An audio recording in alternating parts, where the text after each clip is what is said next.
കാരുണ്യവാനായ എൻ്റെ ഈശോയെ, കാണപ്പെടുന്നതും കാണപ്പെടാത്തതുമായ സകലത്തിൻ്റെയും സൃഷ്ടാവായ ദൈവമേ, അങ്ങയെ ഞാൻ സ്തുതിക്കുന്നു. അങ്ങ് ഒരു പുതിയ ദിവസത്തിനായി എന്നെ വിളിച്ചുണർത്തിയിരിക്കുന്നു. എന്നെ കരുതലോടെ ഓർമ്മിച്ച പിതാവേ, അങ്ങേക്ക് നന്ദി പറയുന്നു. എൻ്റെ എല്ലാ പാപങ്ങളും ക്ഷമിക്കണമേ. എൻ്റെ ജീവിതത്തിലെ എല്ലാ കുറവുകളും നീക്കണമേ. ശുദ്ധമായ ഹൃദയവും കളങ്കമില്ലാത്ത ആത്മാവോടും കൂടി ഞാൻ ഇന്നായിരിക്കട്ടെ. എൻ്റെ മനസ്സിൻ്റെ മുറിവുകളെ സുഖപ്പെടുത്തണമേ. എൻ്റെ ഇന്നലകളിലെ വേദനകളിൽ നിന്ന് എന്നെ മോചിപ്പിക്കണമേ. ഞാൻ അങ്ങയെ പൂർണ്ണ ഹൃദയത്തോടെ സ്നേഹിക്കുന്നു. അങ്ങയുടെ വിലയേറിയതും വിശുദ്ധമായ രക്തം എപ്പോഴും എനിക്കും എൻ്റെ ഭവനത്തിനും സംരക്ഷണ വലയം തീർക്കട്ടെ.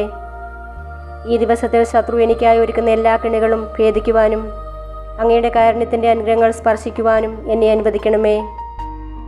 എൻ്റെ കണ്ണുകൾ നിറയുവാൻ ഇടവരുത്തരുതേ. സന്തോഷവും സമാധാനവും സമൃദ്ധിയും എന്നും ജീവിതത്തിൽ നിലനിൽക്കുവാൻ എനിക്കിടയാക്കണമേ. ആമേൻ.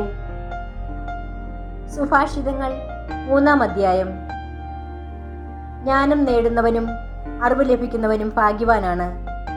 എന്തെന്നാൽ അതുകൊണ്ടുള്ള നേട്ടം വെള്ളിയെയും സ്വർണത്തെയും കാൾ ശ്രേഷ്ഠമാണ്. അവൾ രത്നത്തേക്കാൾ അമൂല്യയാണ്. നിങ്ങൾ കാംക്ഷിക്കുന്നതൊന്നും അവൾക്ക് തുല്യമല്ല. അവളുടെ വലതു കൈയിൽ ദീർഘായുസ്സും ഇടതു കൈയിൽ സമ്പത്തും ബഹുമതിയും സ്ഥിതി ചെയ്യുന്നു.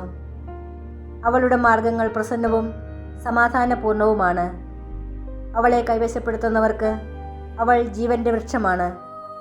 അവളെ മുറുകെ പിടിക്കുന്നവർ സന്തുഷ്ടരെന്ന് വിളിക്കപ്പെടുന്നു. കർത്താവ് ജ്ഞാനത്താൽ ഭൂമിയെ സ്ഥാപിച്ചു, വിജ്ഞാനത്താൽ ആകാശത്തെ ഉറപ്പിച്ചു. അവിടുത്തെ വിജ്ഞാനത്താൽ സമുദ്രങ്ങൾ പൊട്ടിപ്പുറപ്പെട്ടു, മേഘങ്ങൾ മഞ്ഞുപൊഴിക്കുന്നു. മകനെ, അന്യൂനമായ ജ്ഞാനവും വിവേചന ശക്തിയും പുലർത്തുക. അവ നിന്റെ ദൃഷ്ടിയിൽ നിന്ന് മാഞ്ഞു പോകാതിരിക്കട്ടെ. അവ നിന്റെ ആത്മാവിന് ജീവനും കണ്ടത്തിന് ആഭരണവുമായിരിക്കും. അങ്ങനെ നീ നിന്റെ വഴിയിൽ സുരക്ഷിതനായി നടക്കും. നിന്റെ കാലിടറുകയില്ല. നീ നിർഭയനായിരിക്കും. നിനക്ക് സുഖനിദ്ര ലഭിക്കുകയും ചെയ്യും. ഇന്നത്തെ വചനം. നിന്റെ എല്ലാ പ്രവൃത്തികളും ദൈവവിചാരത്തോടെയാകട്ടെ. അവിടുന്ന് നിനക്ക് വഴി തെളിച്ചു തരും. സുഭാഷിതങ്ങൾ 3:6. ഞങ്ങളുടെ സന്തോഷത്തിന് പ്രകാശമായ ഈശോയെ, ആഗമനകാലത്തിൻ്റെ ഈ അനുഗ്രഹീതമായ പ്രഭാതത്തിൽ അങ്ങയുടെ രക്ഷയുടെ സന്തോഷത്തിലും സമാധാനത്തിലും ഞങ്ങളുടെ ഹൃദയങ്ങളും ജീവിതവും ഒരുക്കപ്പെടുവാനുള്ള പ്രാർത്ഥനയോടെ ഞങ്ങൾ അണയുന്നു. കർത്താവെ, കനിവോടെ ഞങ്ങളെ നോക്കണമേ.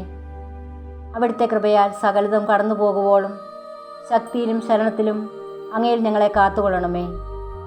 മലകൾ അകന്നുപോയാലും കുന്നുകൾ മാറ്റപ്പെട്ടാലും ഒരിക്കലും അവസാനിക്കാത്ത അവിടുത്തെ സ്നേഹത്തിലും രക്ഷയിലും സമാധാനത്തിലും ഞങ്ങളെ പൊതിഞ്ഞു പിടിക്കുകയും ചെയ്യണമേ.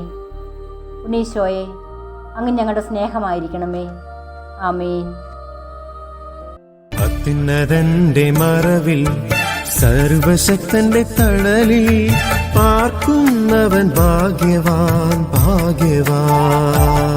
എന്റെ സംഗീതവും കോട്ടയും ഞാൻ ആശ്രയിക്കും ദൈവവും നീ മാത്രമെന്നു കർത്താവോടേറ്റു ചൊല്ലിടും, അവനേറ്റു ചൊല്ലിടും.